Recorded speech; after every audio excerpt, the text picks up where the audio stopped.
खाली खाली अखियों में तू ही बसा था, मन्नत मुराद मेरी तू ही दुआ था। रिश्तों के मान सारे झूठी कहानियां, होती ना आसान रब्बा याद भुलानियां। हो हारा दिल सजना वे, हारा दिल सजना वे, ओ सजना वे।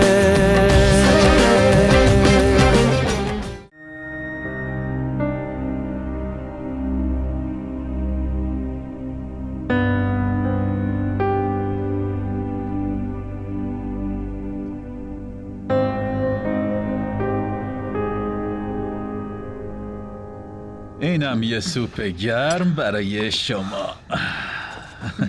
زندگی رو میبینی خانم؟ حالا نوبت استراحت کردن تو و خدمت کردن منه. من اصلا یادم نمیاد که دوران عابده و مؤمن تو رو تو تخت استراحت دیده باشم. فقط موقع زایمان تونستم بیام بیمارستان. حتی یادم نیست که تو آغوشم گرفتمشون یا نه. آره درست گفتین. شما مثل مردای دیگه هیچ وقت دختراتون رو با خوشحالی تو آغوش نگرفتین. اما حالا یه جوری انگار پاهاتون رو زمین بند نیست. دارین صاحب پسر میشین نه؟ من فقط از خودم تعجب میکنم که شما اینقدر دلتون میخواست پسر داشته باشین و من هیچ وقت نفهمیدم. آره ولی کجاش اشتباهه؟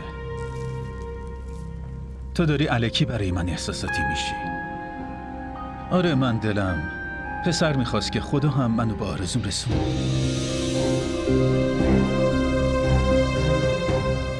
اما من تموم زندگیم هیچ وقت ازش شکایتی نداشتم. شما که اینقدر دلتون میخواست خب به من میگفتید. خودم براتون زن دوم میگرفتم. چرا حرفای احمقانه میزنی؟ تو الان باید به این موضوع فکر کنی که عابده و مؤمنه دارن صاحب یه داداش میشن و چجوری بهشون بگیم؟ این داداش براشون تکیه‌گاه نمیشه، بلکه بار روی دوش میشه. تو این سن بچه نمیتونه سالم و عادی به دنیا بیاد. حتی اون دکتره که خیلی مشهوره به خاطر سنم عصبانی شد. این چه حرفاییه که تو میزنی؟ خیلی آدم ناشکری هستی. تو اصلا یاد نداری شکر خدا رو به جا بیاری. ما پیر شدیم. فکر میکنی محتاج کسی نمیشیم نه؟ مگه دخترها تا آخر عمر میتونستن کنار تو بمونن؟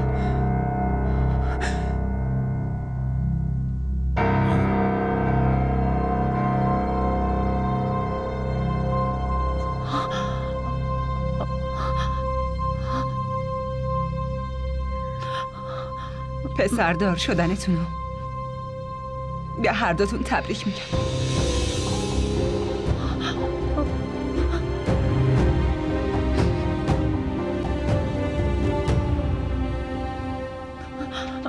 مؤمنه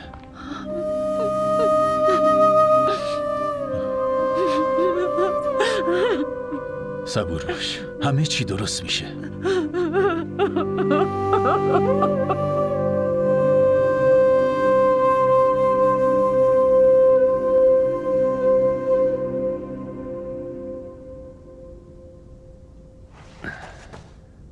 کجا هستی؟ اصلا پیدات نیست. فقط تو عروسی همو دیده بودیم. بگو ببینم رو پروژه خاصی داره کار میکنی؟ برای من همه پروژه ها خاصن. تو بگو به این خونه عادت کردی؟ منظورم اینه که اینجا راحتی؟ من که راحتم ولی برای من این خونه جدید نیست. اما چرا فکر میکنم که تو به خاطر وجود من راحت نیستی؟ اگه نظرت اینه شاید درست باشه. این چه حرفاییه که شما دوتا شروع کردین؟ جبار من غذاهای مورد علاقت رو درست کردم پس بخور. چشم، ولی به زحمت افتادی. دفعه بعد هرچی دلتون خواست درست کنین. من یه مهمونم. عادتتون رو به خاطر من خراب نکنین. عزیزم تو نمیخواد نگران باشی. اینجا کسی شانسی نداره عادتشو خراب کنه. در آخر اینجا همونی میشه که مامان میخواد. شاید برای تو بشه، چون تو هیچ وقت از عقلت استفاده نمی کنی.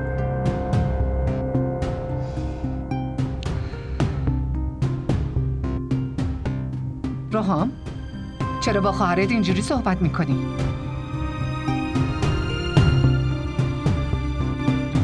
ببخشید.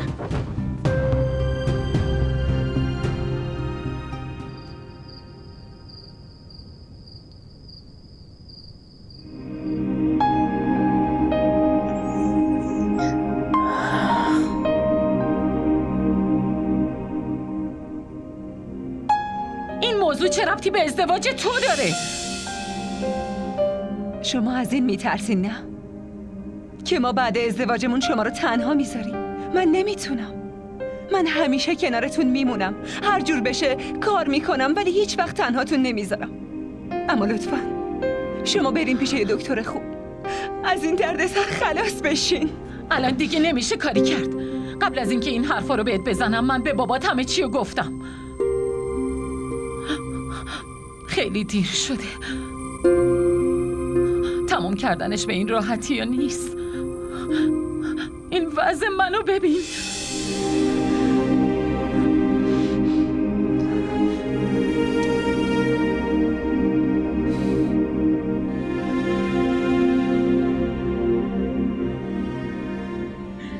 بابا اصلا به فکر شما نیست، فقط به فکر اون پسر است. اون پسری که هنوز به دنیا نیومده. چقدر شرم آوره. من اصلا نمیدونم چجوری بهتون بفهمونم که چقدر نگرانتونم. نمیخواد به من بفهمونی، بلکه خودت هم بفهم. این اتفاقیه که دیگه افتاده.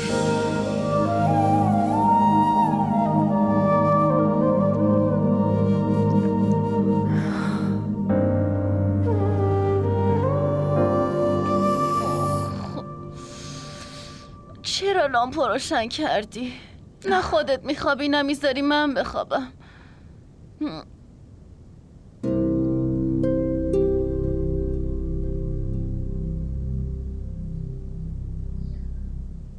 اتفاق جدیدی افتاده؟ جدید که نیست، ولی باور نکردنیه. باور نکردنی؟ چه اتفاقی؟ نکنه داداش رو هم نقشه ریخته فرار کنین. منظورم اتفاقای تو این شرایطه. چه شرایطی؟ تا هنوز خوابت نپریده بخواب. مهم نیست خوابم پریده یا نه، ولی زندگی تو داره میپره. تا کی اینجوری پیش میره؟ مامانم خیلی نگرانه. من فکر نمی کردم اینقدر برای ازدواجت نگران باشه. برای خودش نگرانی پیدا کرده.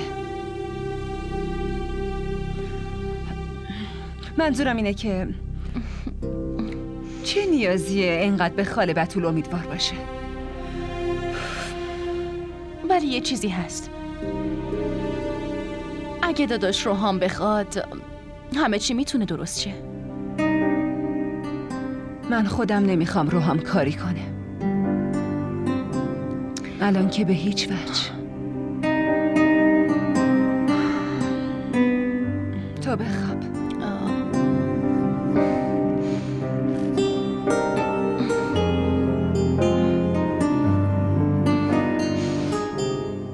یه چیزی بگم. لامپو خاموش کن. میدونی که تو روشنایی نمیتونم بخوابم. یه چیزی رو یادت باشه. جلوی جبار سعی کن با فکر و دقت حرف بزنی، چون جلوی اینجور دامادا که میدونی نباید نقطه ضعفی بدیم. فعلا که نقطه ضعف و پسر شما داره دستش میده. اصلا فکرشم نمی کردم اون دختر اینقدر میتونه روحامو درگیر خودش کنه. پس چی؟ فکر کردی هوس 2 روزه؟ کافی عرفان. این واقعا هوس 2 روزه بود، اما شما بی خودی بزرگش کردین. برای این طرز فکر متاسف. منم پدر یه دخترم. چطور میتونم برای یه دختر دیگه فکر بدی بکنم؟ و اگه عروج میتونه برای خونش و زندگیش شریک خوب پیدا کنه، چرا مؤمنه نتونه؟ شما عروج دخترمونو با مؤمنه دارین مقایسه میکنین؟ من برای این طرز فکرتون واقعا متاسفم. و اون دخترم برای اومدن به این خونه رویا پردازی میکنه. ببخشید بتون، اما این طرز فکرت کاملا اشتباهه. تو همیشه پیوندا رو با ترازوی ثروت میسنجی و من آدما رو با خوبیاشون میسنجم. مؤمنه تمام اون خوبیا رو داره که بتونه پسرمو خوشبخت کنه. برای همین من از روحام حمایت میکنم. تو هر کاری که میخوای بکن.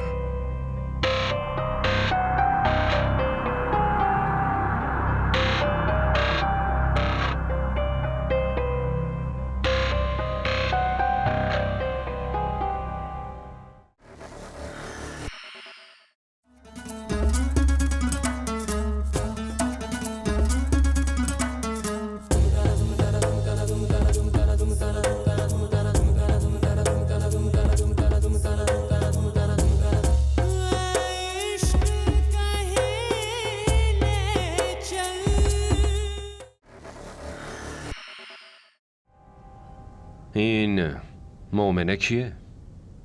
اون همونیه که روحام میخواد باهاش ازدواج کنه. میخواد ازدواج کنه؟ آه. مراسمشون کیه؟ هیچ وقت؟ این زندگی روحام، مشکل تو چیه؟ اون اتفاقی که چند دقیقه پیش افتاد جواب این مخالفتت نبود؟ خفه شو جبار. این یکی میتونه مشکل من باشه، اما مشکل تو هیچ وقت نمیتونه باشه. برای همین لطفاً این طرز فکر و ذهنیت احمقانه رو نخواه رو من پیاده کنی.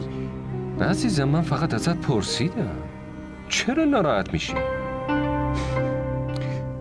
مؤمنه و خانوادش قبلا تو خونه ما زندگی میکردن. مشخصه که مامان نمیخواد اون عروسش بشه. الانم این مشکل به وجود اومده. عجب، همه جونم کارهای خیر میکرد و نمیدونستیم. اونم تا این حد. خیلی شگفت زده شدم. مامان علاقه‌ای برای کار خیر نداره. این که هدیه مادر بزرگمونه. فکر کنم بابای مؤمنه رو توی پارک پیدا کرده بود و بعدش اون آورد خونشون. تو پارک پیدا کرده بود؟ چطور ممکنه؟ اون چطوری میتونه دسته یه غریبه رو بگیره و به خونش بیاره؟ اون وقتا زلزله اومده بود و همه خانواده‌اش رو از دست داده. حالا تو چرا علاقه‌مند شدی؟ خب موضوع جالبیه.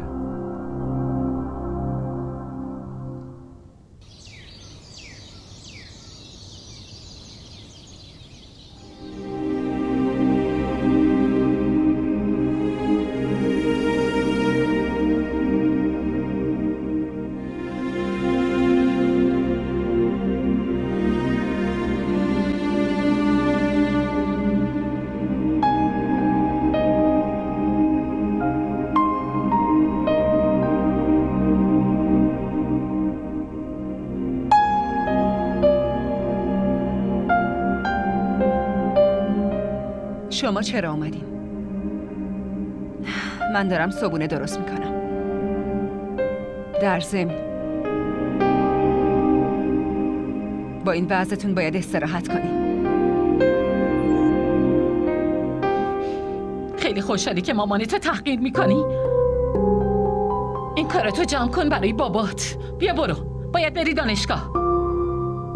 من مریض نیستم که استراحت کنم.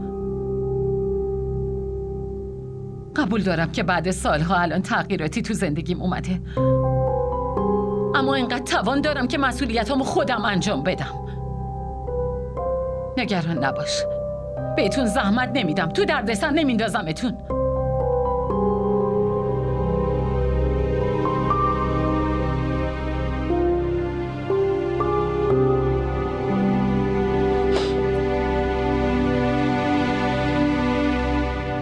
تغییرات؟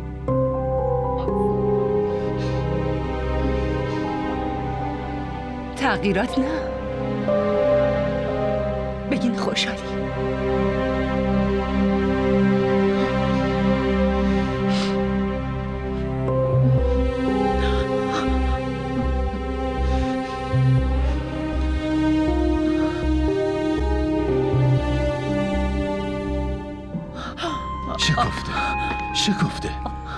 چی شده؟ حالت خوبه؟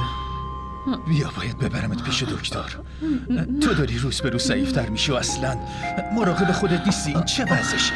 از خدا بترس. چرا به خودت ظلم میکنی؟ بیا من میبرمت پیش دکتر. اینجا بشین. بشین. دکتر میخواد چی کار کنه؟ این وضعیت ضعیف شدن میاره دیگه. آره این که درسته، اما چی شده مامان؟ سردرد داری؟ بابا مامانو پیش دکتر خوب ببرین دیگه. ببین این حالشو. چتون شده بابا؟ شما که اینقدر بیخیال نبودین. سرگیجه دارین؟ بابا شما مامانو ببرین سالن، من میرم براش بالش بیارم.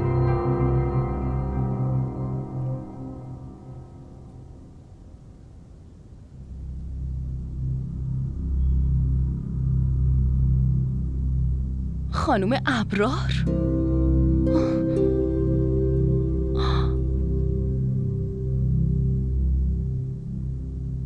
آبده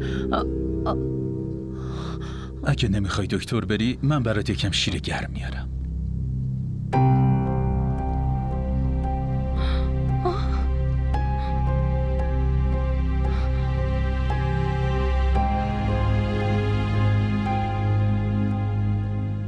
آبده اون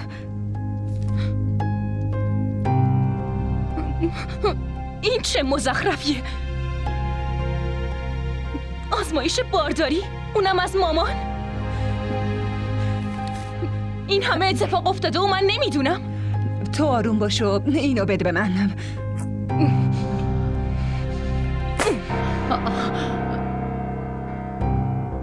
این چیه مامان؟ من نمیفهمم. گریه کنم، عصبانی باشم، چی کار کنم؟ با وجود عاقل بودن چطور همچین کاری کردین؟ مردم مسخرمون میکنن. چرا مسخرمون کنن؟ همه آدم ها بچه دار میشن. این کجاش عیب و ایراد داره؟ واقعا؟ من که ندیدم تو این سن کسی بچه دار بشه. تو این سن مردم ازدواج بچه هاشونو میگیرن. کافی آبده.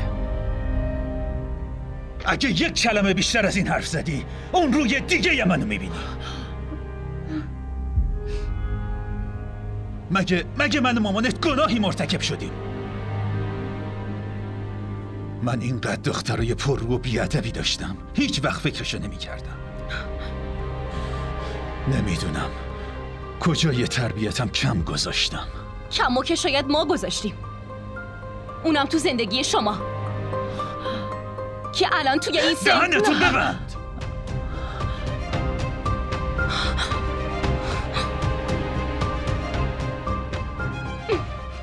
آبده بریم تو اتاق. نمایش به پا نکن. بیا بریم. نمایش برپا شده. وقتی مردم بهمون بخندن تو اونا رو ساکت میکنی؟ حتی خاله بتول اون دنبال فرصته که پشتمون حرف در بیاره. آبده بس کن. موضوع فقط 3-4 ماه دیگه است. این فیلم بعدش اکران میشه. خوب به نظر میرسه نه؟ بفرمایین. خیلی مبارک باشه. مامانمون داره زایمان میکنه. محض رضای خدا آبده ساکت شو. شما با من این کارو نکنین. اگه به من باشه که میخوام بمیرم.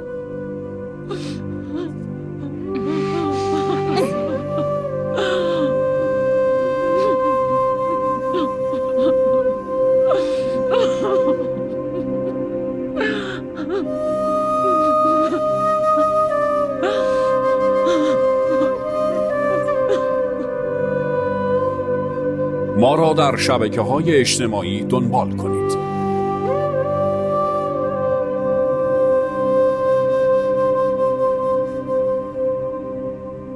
روحان تا کی میخوای به خاطر اون دختر جو خونه منو به هم بریزی ها؟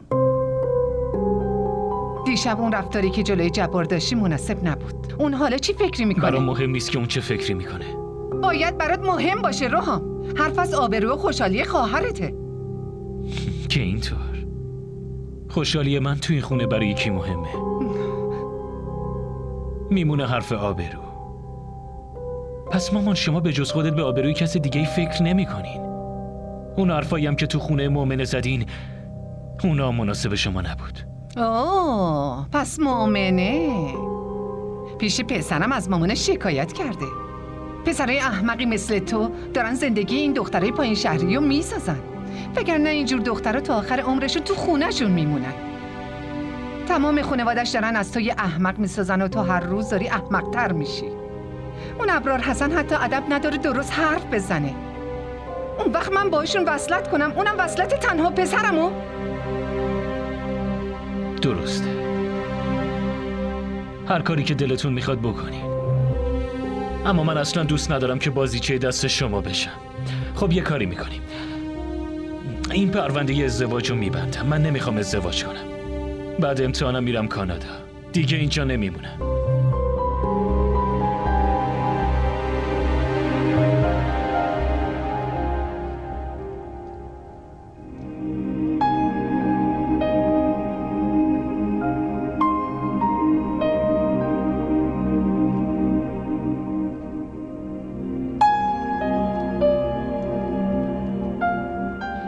حال مامان اصلا خوب به نظر نمیاد.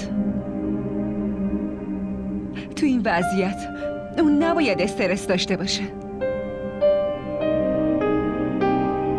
تو یه جوری باش حرف زدی انگار تمام اشتباه از اونه. مگه زنی میتونه به تنهایی مادر بشه؟ چرا اشتباه اون نیست؟ وقتی که متوجه شده بود باید میرفت پیش دکتر خوب. رفته بود، اما فایده ای نداره.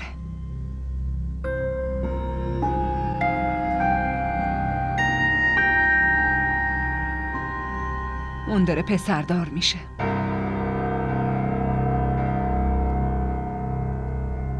و این بزرگترین خوشحالی زندگی باباست. دختر باشه یا پسر، تو این سن مامان و بابامون علاقه دارن مسخره مردم بشن؟ تو ببین آبجی، اون خاله بتولت با اون ادا و اصولش رو که میشناسی، اون بفهمه هم بی آبروت میکنه هم باید حرفاش رو تحمل کنی. داداش رو هم الکی داره تلاش میکنه رازیش کنه. تو تقدیر ما خونه خوب و خونواده خوب نیست. لطفاً بده دیگه، ساکت شو. تو تقدیر من هرچی باشه همون میشه. با اینجور حرفا نه دل خودتو خون کن نه منو. دل خون نمی کنم آبجی، دارم منطقی حرف میزنم. قبل اینکه مردم بفهمن تو خونمون داره چه اتفاقی میفته باید ازدواج کنی و از این خونه بری. همین برای تو بهترین راه حله.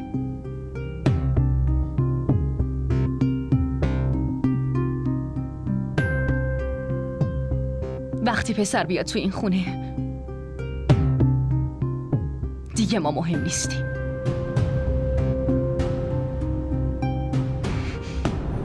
مامان چرا هر بار همین حرفو تکرار میکنی؟ من اگه مؤمنه رو دوست دارم همون قدرم خوشحالی شما برام مهمه. من نمیدونم که چه اتفاقی میفته، ولی اگه هم بیفته با رضایت شما میفته. پسرم، ازدواج که فقط برای 3-4 روز نیست. این بحث یه عمر زندگی کردنه. ببین اگه بین ما و اونا اینقدر تفاوت وجود نداشت، مطمئن باش منم اینقدر لج نمی کردم. ما یه سبک زندگی داریم و اونا یه سبک زندگی دیگه. دوتاشون از هم خیلی متفاوته. تو به من اعتماد کن، یه روز همین چیزا باعث عصبانیتت میشه. باعث عصبانیتم نمیشه.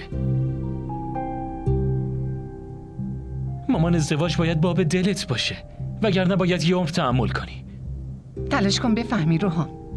حداقل یه دلیل برام بیار که اینجوری مجبور بشم حرفای تو رو قبول کنم. مامان مؤمنه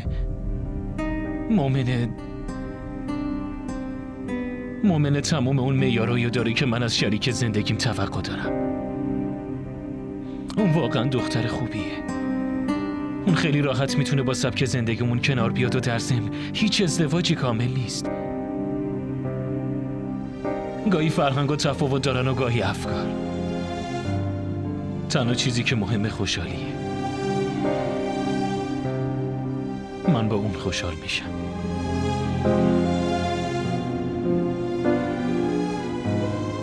صبر کن.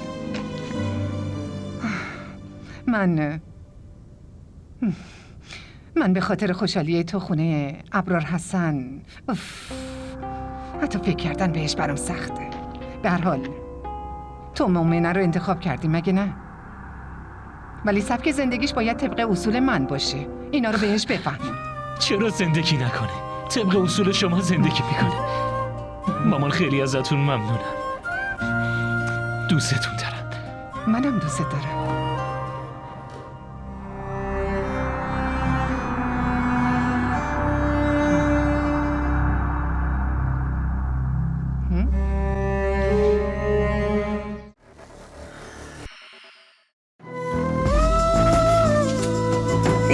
این دیگه چیه نوشتین؟ چرا پاک نمیشه؟ این اسم دیگه از دستت پاک نمیشه. عروس شدن یکی از بزرگترین آرزوهای هر دختره، اما فکرشم نمی کردم که اینجوری بخوام عروس بشم.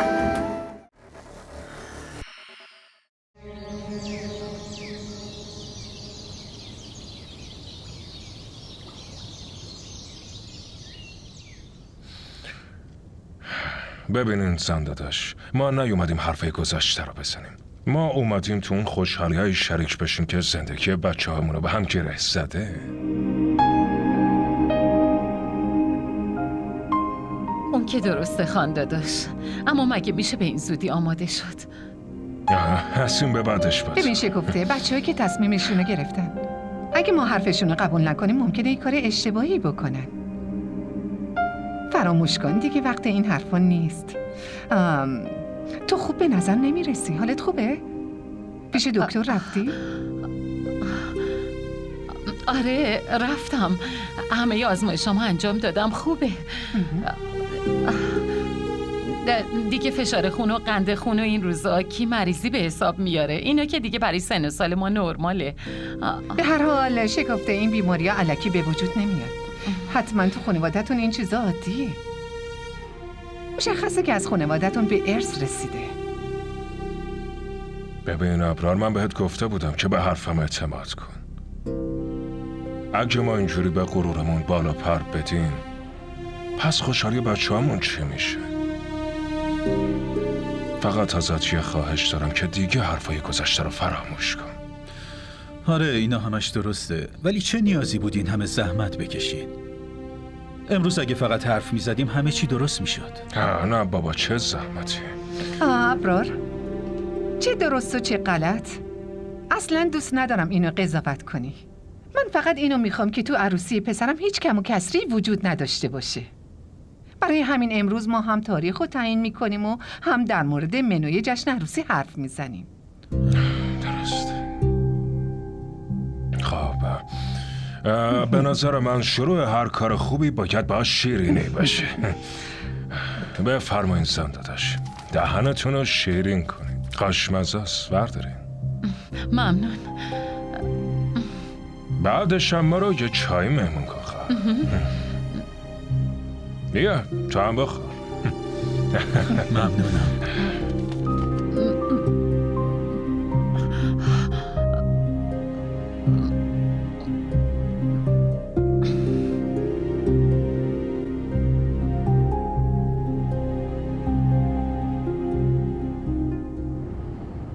میدونی بهترین بخش دوستی ما کجاست؟ اینکه بدون حرف زدن حرفای همدیگر رو میفهمیم. رفتارای همدیگر رو مسخره نمی کنیم. اگه غیر این بود خیلی وقت پیش این دوستی تموم می شد. برای دوست بودن دوست موندن خیلی مهمه. تو از الان باخت قبول کردی. من الان نمیخوام برنده باشم. با طرز فکر خاله بتول میتونم مخالف باشم، اما با تصمیمش نه. تو باید حرفشونو قبول کنی. من حرفشو قبول کردم مؤمنه، چون گزینه دیگه ای نداشتم. اما من دلتنگ این دوستم هم میشم که همیشه میگفت مثبت فکر کن، ولی حالا چهرش از این فکر فریاد میزنه که روح من بدون تو هم میتونم زندگی کنم. به بالاخره به زندگی بدون روحامم عادت میکنم. در ضمن زندگی اینقدر بهمون فرصت میده که زنده بمونیم و کنار بیایم، نه؟ خب زندگی بدون من برای چه جوریا میشه؟ نمیدونم، بهش فکر نکردم. کی فکر میکنی؟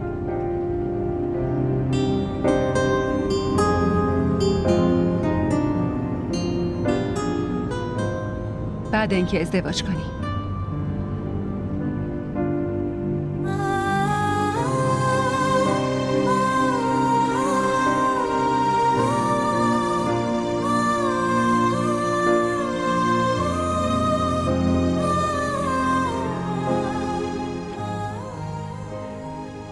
ممنون.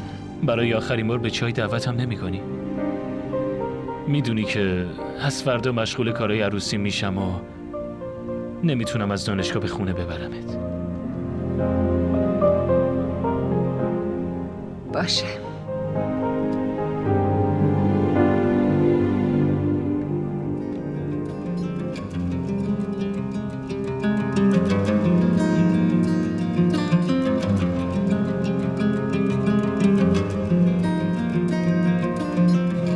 ببین ابرار، تو عجله داشته باشی یا نه، ما برای این عروسی عجله داریم.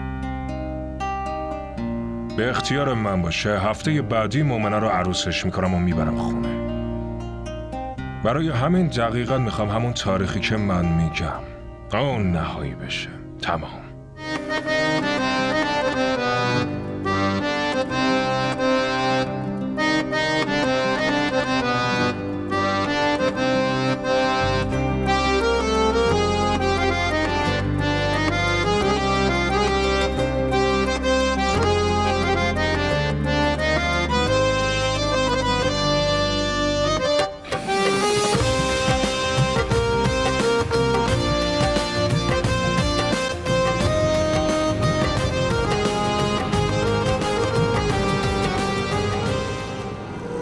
ما را در شبکه‌های اجتماعی دنبال کنید.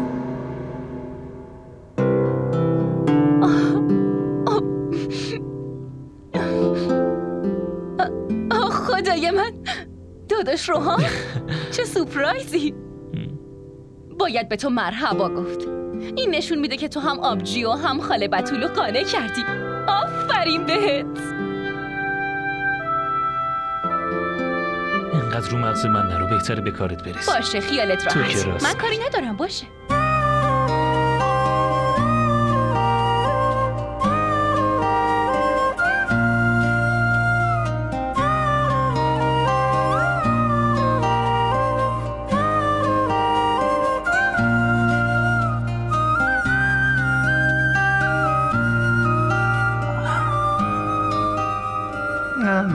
تو روحام هنوزم با هم دیگه شوخی داریم، اما الان رابطت داره تغییر میکنه و من از شوخی و مسخره بازی خوشم نمیاد.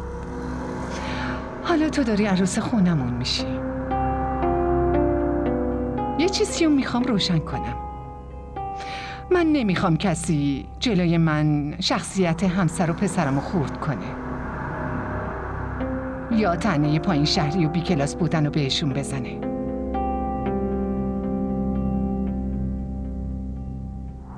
زن داداش، اگه تو تربیتم کوتاهی بوده لطفاً شما به بزرگواری خودتون ببخشین. من هیچ وقت نذاشتم دخترم شرایط سختی رو تجربه کنن. در آینده هم اینا رو به سرنوشتشون سپردم.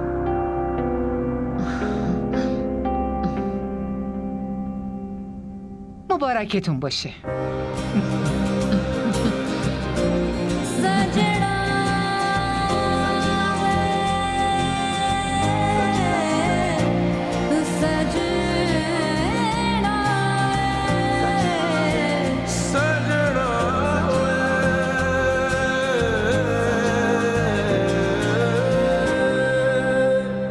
من که تحت تاثیر داداش بودم، نمیدونستم اینقدر میتونه رومانتیک باشه. بهتره کمتر به این چیزا فکر کنی. بیشتر از خاله بتول که متأثر نشدی. ندیدی چه نصیحتایی به من کرد و بعد رفت؟ تازه شروع شده. وقتی این قضیه رو هم بفهمه کلی قیل و قال میکنه. راستی آبجی، تو باید به داداش روحام همه چی رو بگی. اون از خودمونه. نیازی به پنهون کردن نیست. میخواستم بگم اما چیکار کنم؟ جرأت نکردم. آبجی منطقی باش.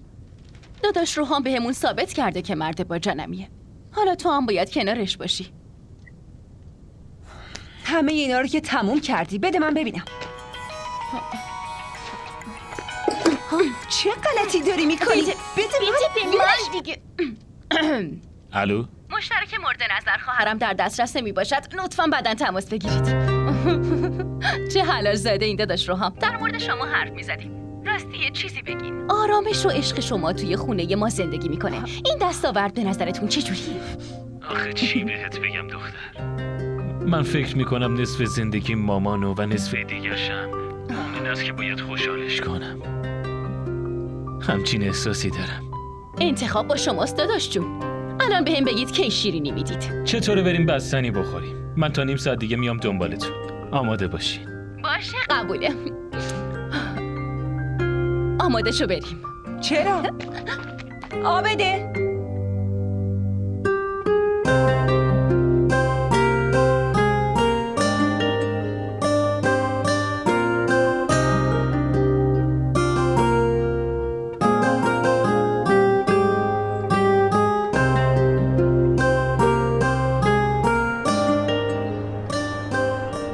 بگو چی شده؟ الان دیگه همه چی درست شده. باشه من قبول دارم که اون بی‌اعتمادی که قبلا بینمون بود نمیذاش که خوشحال باشی. اما الان چرا خوشحال نیستی؟ نمیخوای بگی چی شده؟ زود باش. از چشات همه چی معلومه. دیشب منو هی نادیده میگرفتی. بگو چی شده؟ چشم و گوشمون هیچ وقت واقعیت رو نشونمون نمیدن. پس موضوع چیه؟ ای بابا معذرت میخوام یادم رفت. مامانت که مشکل جدی نداره نه؟ شما همش دارین اونو پیش این دکترها و بیمارستانای الکی میبرین. یه کاری میکنیم من میبرمش پیش یه متخصص خوب که ازش آزمایش بگیرن. هر مشکلی باشه مشخص میشه دیگه. نظر چیه؟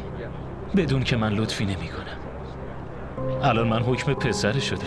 شما وقتی بهم شما میگی چه جوری بگم که چه حسی دارم؟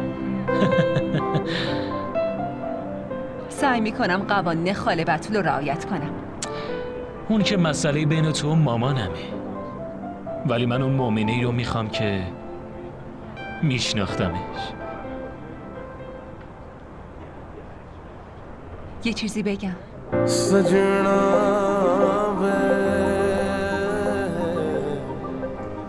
همون حرفی که هیچ وقت بهم نگفتی. شاید از اونم مهمتر باشه. چی شده؟ تو چرا حرفا رو میپیچونی؟ بگو دیگه. روحام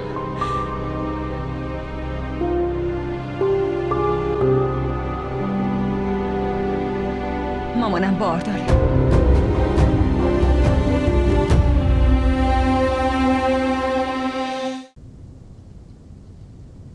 خاله که تصمیمش اعلام کرد. تو فقط الان دعا کن که سرنوشت این بچه با سرنوشت ما گره نخوره. وگرنه من تو رو از دست میدم.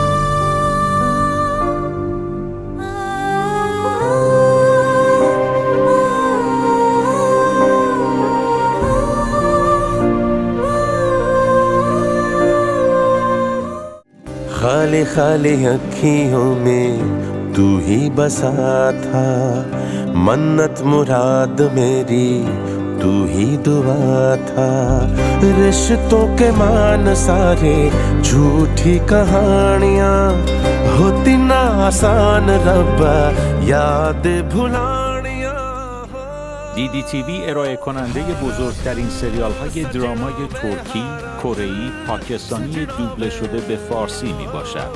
لطفاً سابسکرایب کنید و عضوی از خانواده ما شوید.